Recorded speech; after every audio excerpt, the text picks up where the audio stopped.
Hi villaging friends, and welcome back to the channel. If you're new here, don't forget to like and subscribe for new fun villaging content. If you're a return viewer, thanks for stopping on back by.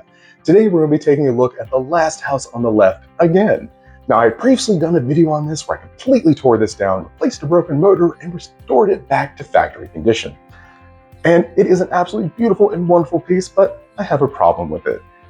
I am not a big fan of hyper white LEDs, and the spinning ghost effect in the front I prefer a little bit more of a Scooby-Doo style. So today we're going to be going back into this piece, breaking it down again, and changing out that hyper white LED for a new animation effect.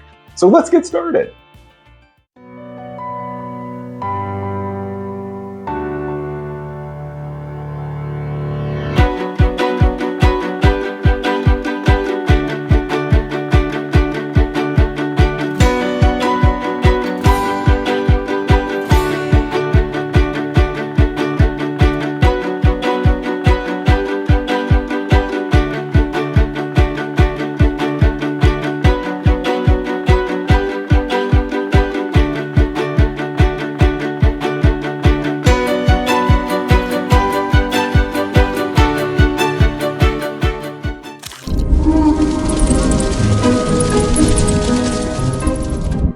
Let's get started. And here we have the last house on the left that I previously repaired and replaced the broken motor. As you can see, I've got a sticky foam sheet on the bottom. We're going to be taking that off to start with because we got to get back into this. Now, in my previous video, I used a razor knife to go around, and I'm not going to be doing that this time. The last time I did that, I wound up splicing and dicing the lights on the very front of this house at least 3 or 4 times, and had to go back and patch it all back together. The wiring on this particular piece for the lights that go around the perimeter is just lightly glued to the bottom of the porcelain. In some of the other buildings that Lemax has done, it's tucked away, but in this instance, not so much. So as I'm heating, I am peeling back this foam, and when I was working with this piece last, I actually kind of forgot to clean off all the moss on the bottom when I was filming its final reveal. I always like to run these pieces after I repair them for at least 8 hours and see if there's going to be any mechanical issues. Then we'll go back and button it up. So, oops. So that's all the moss. So now that this is off, we can start taking off the back piece. On the very back of this house, we have the motion for the spinning ghost, and we need to remove this. Now, the standoff where the ghost slides into, that pulls directly off, but there's a base plate that locks into the mechanics of this particular drive system. Now, it's a really interesting system because you have to hold it in the front to secure it in the back, but using a little bit of heat, we'll get this off. I'm using high heat on the hairdryer today to just loosen the glue so I can pop this up, at which point we can take this locking plate off. Now, it does like to get caught on the standoff, and it will come out like this. That's perfectly fine. So now we have our gearworks in the back that's freed up. So now let's remove our mechanics from the bottom. The mechanics are just simply held in place with tension and low temp hot glue. So just using a hairdryer on high heat is going to reactivate the glue. I'm going to use a hook pick tool to kind of scrape the glue off to the side and make that bond very weak so I can simply pry up on the plastic and pop it out. With the glue starting to get a little bit of a translucent sheen to it, I know it's good, it's soft, and I can go ahead and start working it out of the crevices for the mechanics. So as you can see, the mechanics are just popping right up. Now I did kind of go around it, didn't show it, but there are other places that were glued that have been heated up as well. With the mechanics out, I'm going to go ahead and continue to break this down, but I want to show you something. If you're having problems with the spinning ghost on the back, it's going to be this gear right here. See how much play there is in that? If it doesn't sit correctly with the centric gear, it's just going to be janky and have lots of problems. Now we need to remove the mechanics from this base plate, and I didn't quite get all the foam off, so let me just peel that back. There are 3 screws on the bottom. You'll need a number 1 Phillips head precision screwdriver to get them off. Now be careful with these screws, especially when you're tightening them. Lemax uses soft screws, meaning you can strip these out very easily. Make sure to set your screws off to the side so you don't lose them. If you do need some replacements, you might be able to find something at a local hardware store, but it's going to be definitely in a specialty section, to say the least. Once you get the 3rd screw out, everything starts to fall apart. So we'll set the mechanics off to the side for the spinning ghost in the back, And now we're left with our primary mechanics and focal point. Now looking at this, we have the wire that comes up through the plastic base that feeds to this LED that is hot glued into place on this plastic plate. Now you can completely pull this kind of up and outward or off to the side through the top. I haven't been able to get it out of the bottom because of how the centric gear is designed. To make this project easier on myself, I'm going to do an inline splice, so I'm simply going to snip off this old LED. That way we can set all of the mechanics and the house aside and work solely on this piece and then come back and reattach it. With the plate out, we can simply just pop off this LED that has a little bit of hot glue on it. And now we need to power up the house and do a voltage check to see how much power is going to be provided at this particular tap. Using my multimeter, it's showing 4.6 volts, which is perfect. Let's take a look at the LED information for this project.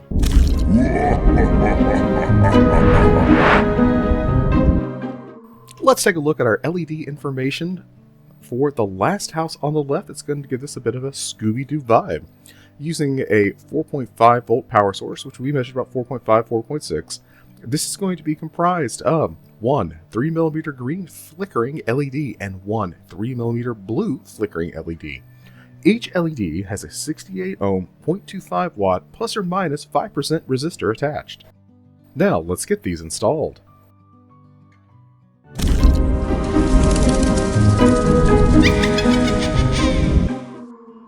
Let's get our LEDs together for our update on the last house on the left. Now I've already done one of these and I'm putting a little bit of heat shrink on it now, but we'll go through this again. What this is going to be two LEDs. One's a blue flickering, the other's a green flickering. They're each going to have their own resistor, which is 68 ohm plus or minus 5% quarter watt resistor. And the positive side of the circuit is going to be covered with a little bit of heat shrink. Now, if you haven't seen my video on how I reimagined the lit ghost by Department 56, this is the exact same method. So putting the resistor onto the anode or the positive side of the circuit, you want to make sure when you're putting that resistor on that it's not flush with the anode, because after soldering, we want to make sure we can bend that off to the side at a 90-degree angle. If the resistor is flush against the anode, when you wrap it around and make your solder connection, you're not going to be able to bend it out at 90 degrees. And there's a reason for bending it at 90 degrees, and that's how these LEDs are going to lay in the base of this lighting effect. So here we have the two LEDs, and to prepare them at this point, it's just very simple. Holding the LEDs together in my finger, by keeping them a little bit separated with my fingernail, I've twisted the cathodes together. These are the negative legs of these LEDs. Now I'm twisting up the positive side, which is going to be the two resistors. So now this is essentially ready to go into the last house on the left. Preparing these LEDs for installation, I want to make sure that I have a little bit of play with the LEDs on the mounting plate. This will allow me to adjust the diodes as I need to get the best lighting effect possible. Now with these, what I'm doing now is just simply attaching what's going to be a pigtail connector. The original wire was a little bit short and I could do an all new wire and have to break it down a little bit further, but I'd rather not do that. Instead, we're just going to do an inline splice. So by putting these little pigtail connectors on and covering up their respective ends with heat shrink, this LED is essentially going to be glued into place in the position of the original LED and of course adjusted as necessary.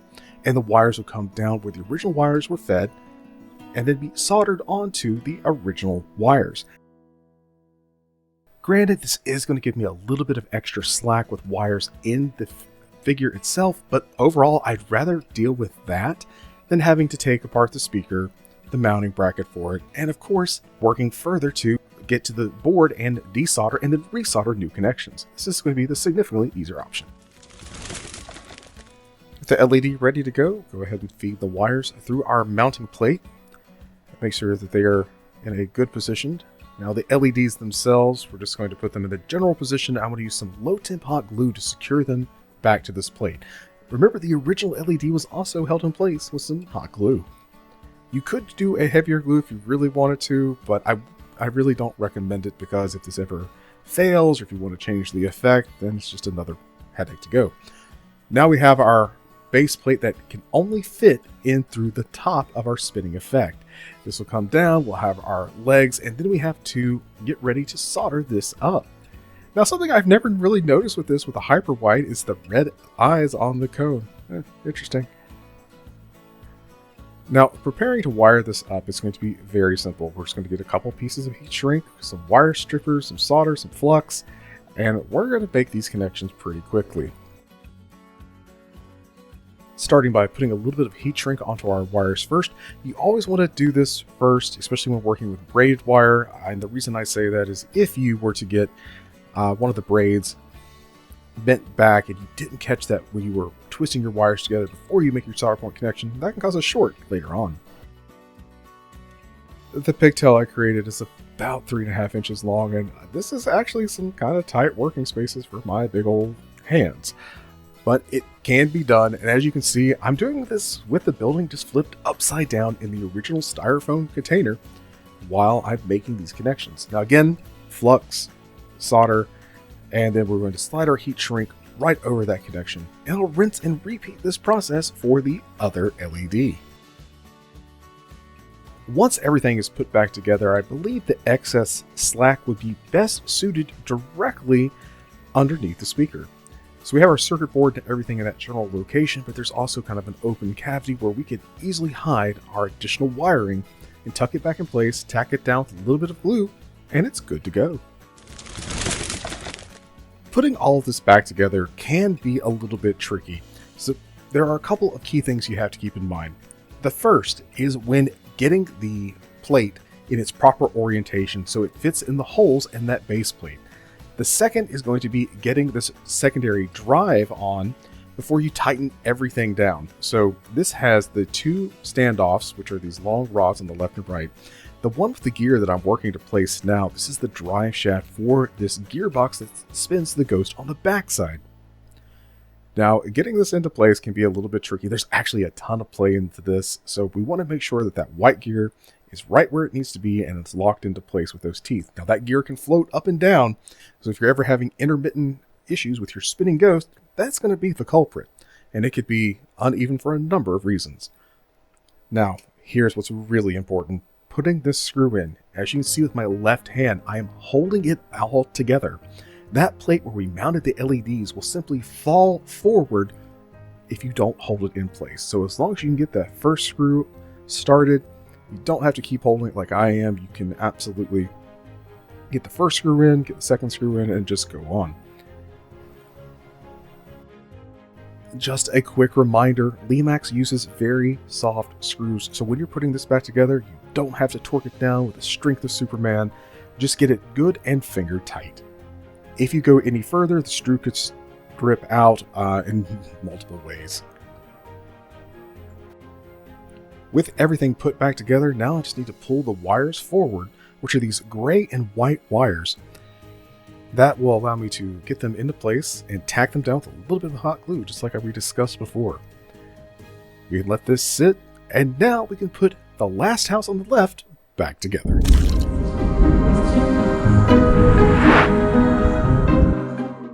Before putting everything back together, we're going to do a quick power on test to make sure everything is working. The lights are as I want it. The gearbox for the back of the spinning Ghost is working.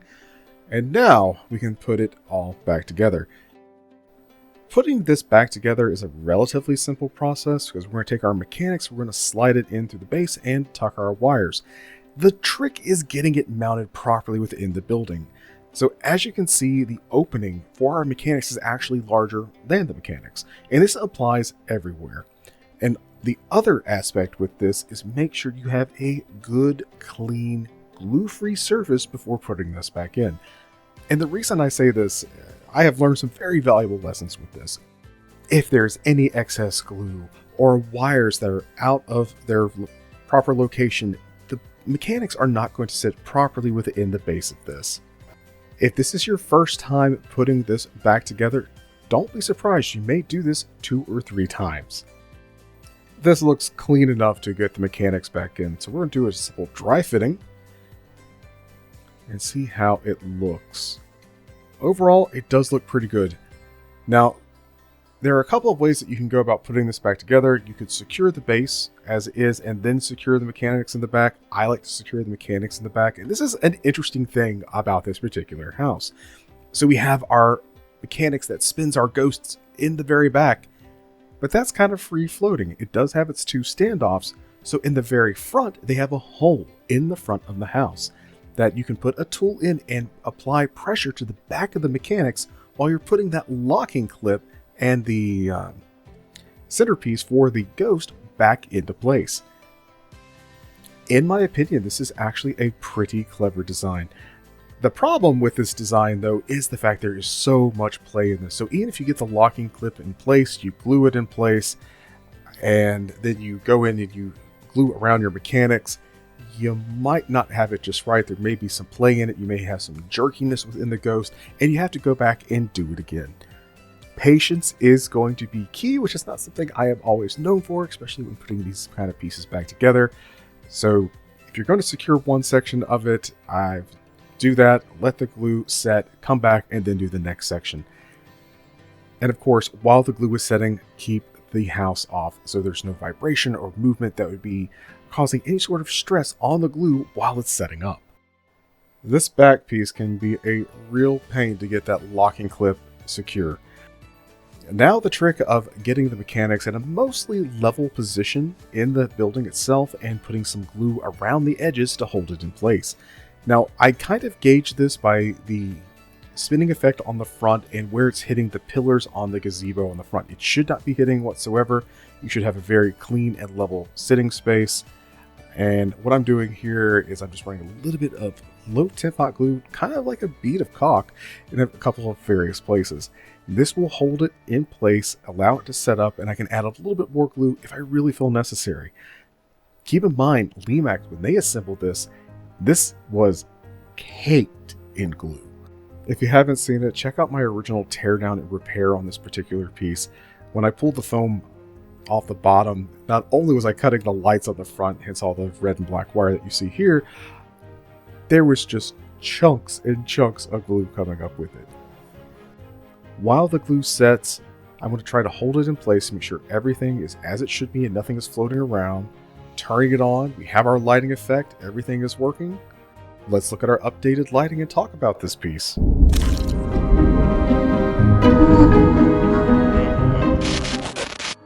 Let's take a quick look at the before with a hyper white for the spinning ghost effect in the front, kind of washing out a little bit and just a little bit too bright in my opinion for this piece. And now, the reveal. And here it is, the last house on the left, lighting reimagined. This gives it a bit of a Scooby-Doo vibe, and I'm all about it. Well, that's a wrap on updating that animation effect for the last house on the left. You'll have to let me know, what did you think of this? Is this something that you would have taken on, or would you have left it alone with that solid hyperwhite LED? I really like how the flickering effect is giving this just a little bit more animation and making it a little bit more busy in the front. It really does just draw your eye to it even more. So let me know in the comments, is this something that you would have taken on? Would you have done maybe a different effect? I would love to hear from you, and I welcome the conversation. If you've made it this far, thank you so much for watching. I greatly appreciate it. Don't forget to like and subscribe for new fun villaging content. And of course, until next time, keep on villaging.